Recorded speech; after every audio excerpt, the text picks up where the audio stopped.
Islanders lose yet again. In overtime, though, by the score of 3-2 to the Carolina Hurricanes, thanks to a stupid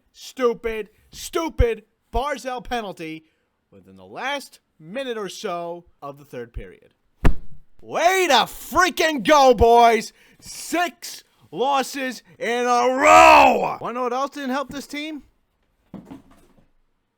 Power play. That anemic offensive thing that's supposed to help you take advantage. It helped gain momentum to the Carolina Hurricanes penalty kill. It didn't help the Islanders at all. This isn't a playoff team. This isn't even close. You would think they were in October, November, December, but now they are absolutely not a playoff team. This team has shown you absolutely no proof as to why they're a playoff team. They play anemic hockey. They don't play the full 60 minutes. Their power play is atrocious. They can't score goals. They have trouble in the defensive end, and their goaltending is even worse. It's struggling, and it's a downgrade compared to last season. This is not a playoff team. Don't fool yourself. Don't kid yourself. They can't buy a win. That's the sad part. They go up by 1 point every some odd games. And in the 6-game losing streak, they had some of these games. They honestly did. But they just gave them away due to stupidity, due to terrible defensive breakdowns in overtime.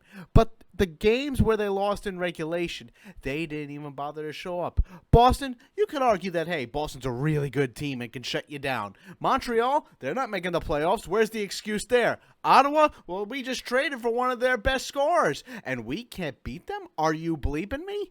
We just went against the Carolina Hurricanes, who have 2 goaltenders in their tandem that have only played a total, before tonight, 5 NHL games this season, and we lost to an AHL goaltender. How does that sound? You make an AHL goaltender look like the second coming of Cam Ward. And the sad part is this Islanders team was only able to muster up 2 goals against an AHL goaltender. Oh, that's just absolutely embarrassing, and it does indeed deserve the brown box of shame. Here's a tip. If you want your own brown box of shame, go to anywhere that sells a brown box or just order something on Amazon big enough for your head or bigger, and you've got it. There you go. Because brown paper bags, in this case, that's child's play. This deserves more, especially with the way this team has been playing. I can't fathom how humiliated, how embarrassed I am for this team. It is so bad, so horrifically bad, that I've heard excuses such as, look at the record, they've got a winning record. It's just a slump. It's just a slump. They'll get it. The refs are against us. It's all the refs' fault. It's the injuries. It's too many injuries. Let's put it this way. If you want to use the current record excuse, the wins are solid at 35. Good amount of wins, but they're not increasing. I don't see the wins going up anytime soon. The losses are piling up. The overtime losses are piling up, but not the wins. That's what's most important. People are saying it's just a slump. Well, if you really want to call this a slump, it's a 47-game long slump. This isn't a slump. This is the team almost giving up, showing no heart, showing no grit, and showing that they don't care. You want to blame the refs? Come on. Are the refs the ones who are stopping the Islanders from not shooting on the power play? Are the refs telling the Islanders commit terrible penalties? Are the refs hogging the Islanders of ice time? No. The Islanders are just stinking up the joint. It's not the refs' fault. Now, I'm not defending the refs. They're not perfect at all. In fact, they're far from it. But the point is, this team's 6-game losing streak, it's not on the refs. It's on themselves. Some people are blaming the injuries. Oh, please. You think injuries are the reason why this team can't score a goal or even on the power play or even play for 60 minutes? Please. I see teams all over the NHL that have a ton of injuries. That's not stopping them. In fact, those teams with the injuries, let's look at a key one. Connor McDavid was out for quite a while for the Edmonton Oilers. They didn't seem to budge at all in terms of losing their place in the standings. They seemed to keep winning games. They didn't seem to go on wicked losing stretches. They seem to be in quite a playoff spot right now, right? I don't see the Edmonton Oilers without Connor McDavid losing a whole lot of games, quitting on the team, or even just doing the bare minimum for the team. I see them pushing hard for a playoff spot. Oh, and by the way, by the time the Islanders see the Oilers, Connor McDavid will be back. In fact, he was just activated a couple of days ago. So yeah, Connor McDavid is healthy now. So let's just see. Will the Islanders win or lose? Oh, that should be good. I think we all know what the outcome is going to be. Hopefully it's a win, but I'm thinking a loss, as unfortunate as that sounds. The Islanders are slowly slipping away. You look at a team like the Rangers, who weren't even projected to make the playoffs this season. They're making a legitimate push. Hell, one of their guys scored 5 goals last game the Rangers played against the Capitals, and this team can't even score goals. Let me ask you a question. Which is worse, the Rangers defense or the Islanders offense? I'll give you time to think.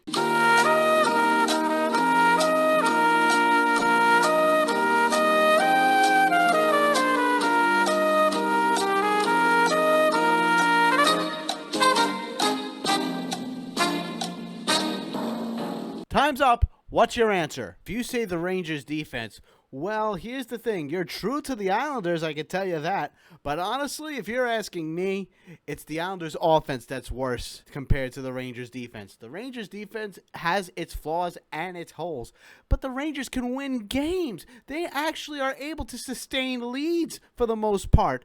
But the Islanders, they can't hold a lead and they can't get a lead. It's bad. It's terrible. And if this team were to make the playoffs by some miracle, they wouldn't go far at all. They'd probably get swept in the first round, or even, God bless their luck, they'd win 2 games and be booted after that. And strictly speaking, the Islanders would be a wild card team. I don't see them getting anywhere above that. They would go to face probably Boston, because they would probably be the second wild card spot.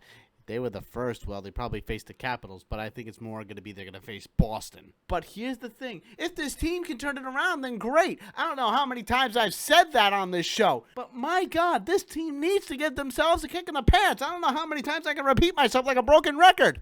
Broken record. Broken record. People thought Scott Gomez was the problem when it came to the Islanders' power play. Well, Jim Hiller's power play is virtually an exact replica of Scott Gomez's offensive scheme. I'm starting to wonder, is he worth all the hype that he was in the offseason? I'm still waiting for his answers on that. I know he's not going to respond, but still, I'm still waiting for him to produce a scoring power play on the ice, something we really haven't seen. No consistency, constant passing, and hesitancy to shoot the puck. It's not like there's open opportunities, which there were, that this team refused to shoot on.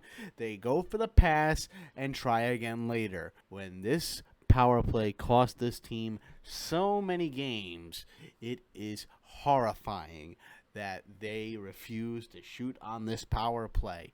My God, I don't know how I could speak for every fan, especially the loyal followers who see nothing wrong, to say this power play is terrible. This power play needs help. There's no shooting. It's so frustrating to watch that the entire arena that they play in with Islander fans there are screaming, "Shoot the puck." When that happens, you know something's wrong. There is no change in this system. It's always the same. You have to change it up. You have to tweak it here and there. There's no tweaking. It's the same thing each and every game.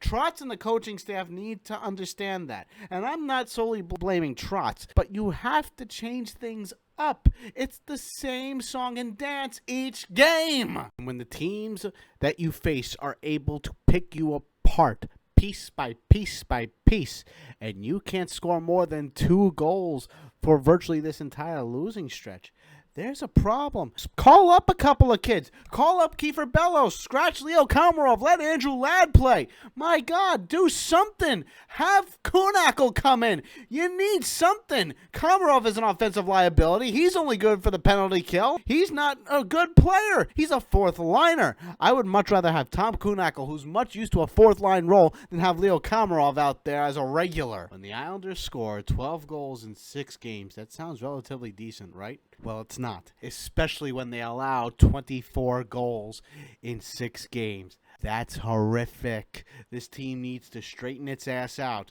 They need to give themselves a good kick in the ass, a good punch in the face even. They really need to figure things out, and that's trying to keep it clean. Because this show, I try and keep it clean as best as I could.